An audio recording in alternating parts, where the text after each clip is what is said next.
یەکێک لەو فێستیڤاڵانەی کە ساڵانە بە ئەنجام ئەگەێنرێت و بەشێک لە چاوی میدیاکانی جیهانی لەسەر ئەویش فێستیڤاڵی کورتە فیلمە کە نێودەوڵەتیە و لە وڵاتی ئێران و لە تاران بەڕێواچێت دیارە بۆ ئەم ساڵ بە ئامادەبوونی 64 بەرهەمی کورتە فیلم و هەروەها کە لایەن لە 32 وڵاتی جیهانەوە و لەلایەن 32 دەرهێنەری بەناوبانگی دیاری جیهانەوە بەرهەم هێنراون.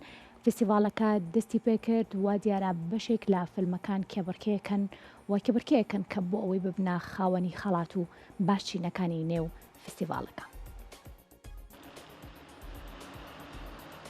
39هەمین خولی فستیڤاڵی نێودەوڵەتی کورتەفیلمی تاران بە بەشداری 32 وڵات لە تارانی پایتەخت دەستی پێکرد.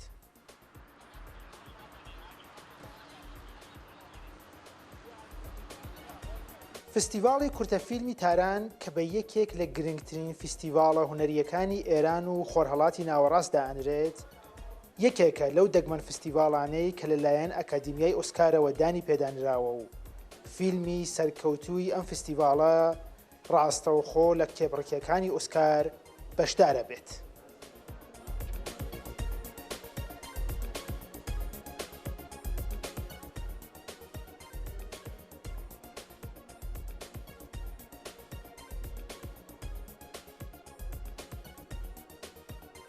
لە 39هەمین خولی فستیڤاڵی کورتەفیلمی تاران کە بۆ ماوەی 6 ڕۆژ لە سینەما ملەتی تاران بەڕێوەچێت، لە بەشی ناوخۆییدا 99 بەرهەم لە 4 بەشی فیلمی چیرۆکی و فیلمی بەڵگەیی و فیلمی ئەزموونی و فیلمی ئەنیمەیشن کێبڕکێ ئەکەن و هەروەها 64 فیلمیش لە 32 وڵاتەوە لە بەشی نێودەوڵەتیدا کێبڕکێ بۆ بەدەستهێنانی خەڵاتی گەورەی فستیڤاڵەکەن.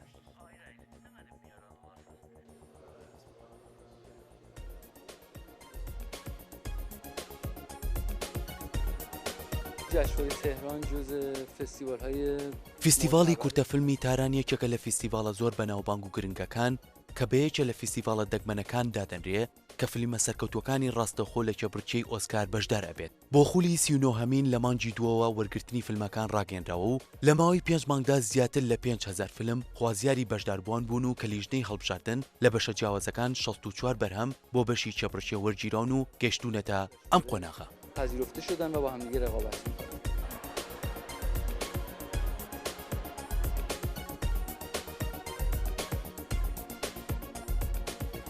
لە فستیڤاڵی ئەمساڵی کورتەفیلمی تاراندا جگە لە بەشی سەرەکی چەندین بەرنامە و بابەتی جیاوازیش دانراون، لەوانە بەڕێوەچوونی وەرکشۆپی تایبەت بە پسپۆڕانی بواری سینەما، پیشانگای وێنە و پیشانگای کتێبی سینەمایی، هەروەها چالاکانی بواری سینەماش پلان و بەرنامەی تایبەت بە خۆیان بەڕێوە بن.